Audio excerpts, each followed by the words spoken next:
Hello friends, இது Wednesday அன்றைக்கி எடுத்த வீடியோ. நைட்டு வந்து எறா பிரியாணி தான் செஞ்சுருந்தேன். அதுதான் உங்கள் கூட ஷேர் பண்ண போகிறேன். வாங்க எப்படி செய்யலான்னு பார்க்கலாம். குக்கர்லேயே வந்து தம் பிரியாணி மாதிரி பண்ண போகிறோம். ஒரு 5 பேர் சாப்பிட்ற மாதிரி 2.5 டம்ளர் அரிசி எடுத்திருக்கேன். நான் வந்து சாப்பாட்டு அரிசி தான் எடுத்திருக்கேன். நார்மலாக வீட்டுக்கு வடிப்போம்ல, பாஸ்மதி ரைஸோ இல்லைனா ஜீரக சம்பா எடுத்திங்கன்னா வந்து 1க்கு 1.5 டம்ளர் தண்ணி ஊற்றணும். நான் வந்து இது சாப்பாட்டு அரிசின்றதுனால 1 டம்ளர் அரிசிக்கு 2 டம்ளர் தண்ணி தான் அளவு. இதுக்கு பிரியாணிக்கு வந்து 4 பச்சை மிளகாய், 2 பெரிய சைஸ் வெங்காயம், 2 பெரிய சைஸ் தக்காளி, 1 கைப்பிடி புதினா, 1 கைப்பிடி கொத்தமல்லி இதெல்லாம் எடுத்து வச்சுருக்கேன். ஒரு குக்கரில் 1.5 ஸ்பூன் கல்லெண்ணெய், 1 ஸ்பூன் நெய் சேர்த்து பட்டை, லவங்கம், கிராம்பு, ஏலக்காய் எல்லாம் போட்டு கட் பண்ணி வச்ச வெங்காயம், பச்சை மிளகாய், உப்பு சேர்த்து நல்லா வதக்கிட்டு, அதுக்கப்புறம் நம்ம புதினா எடுத்து வச்சுருக்கோம்ல அதில் மொத்தமே சேர்த்து புதினாவும் கொத்தமல்லியும் சேர்த்து 1 கைப்பிடி போட்டுட்டு தக்காளியும் சேர்த்து நல்லா வதக்கிட்டு 1.5 ஸ்பூன் இஞ்சி பூண்டு பேஸ்ட்டு போட்டு நல்லா வதக்கி விட்டுட்டு 2 ஸ்பூன் கரம் மசாலா, 1 ஸ்பூன் குழம்பு மிளகாய் தூள் போட்டு நல்லா வதக்கிட்டு சுருளை நல்லா வதக்கிடணும்.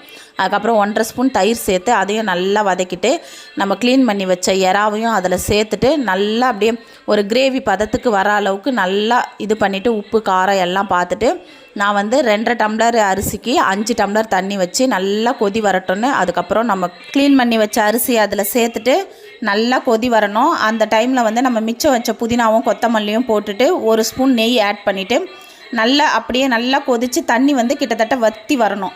அந்த ஸ்டேஜில் தட்டு போட்டு மூடிட்டு ஒரு சொம்பு ஃபுல்லாக தண்ணி வச்சுருக்கேன். அது மேலே நம்ம உரல் வச்சு தம் போட்டு அப்படியே சிம்மில் வச்சு கரெக்டாக 10 நிமிஷம் தான் டைம் பார்த்துட்டு அந்த 10 நிமிஷம் கழித்து ஆஃப் பண்ணிடணும். அப்படியே மறுபடியும் டிஸ்டர்ப் பண்ணாமல் ஒரு 10 நிமிஷம் அப்படியே விட்டுறணும். அதுக்கப்புறம் ஓப்பன் பண்ணி பார்த்தீங்கன்னா ரொம்ப சூப்பராக பொலன்னு அவ்வளோ டேஸ்ட்டாக வந்திருந்தது. எறா பிரியாணி ரொம்ப டேஸ்ட்டாக இருந்தது. கண்டிப்பாக ட்ரை பண்ணி பாருங்கள். அவ்வளோ நல்லா இருந்துச்சு. கொஞ்சம் கூட மிச்சமே வைக்கல, அந்த அளவுக்கு காலி பண்ணிகிட்டு இருந்தாங்க. அந்த தம் போடுறதுக்கு முன்னாடி வாழையிலேருந்து அதில் வச்சோன்னு வச்சிங்களேன், இன்னும் கூட வாசம் நல்லாயிருக்கும். இதே மெத்தடில் தான் மட்டன், சிக்கன் எது பண்ணாலும் பண்ணலாம். ரொம்ப டேஸ்ட்டாக இருக்கும். கண்டிப்பாக ட்ரை பண்ணி பார்த்துட்டு எனக்கு கமெண்ட் பண்ணுங்கள். Tata bye.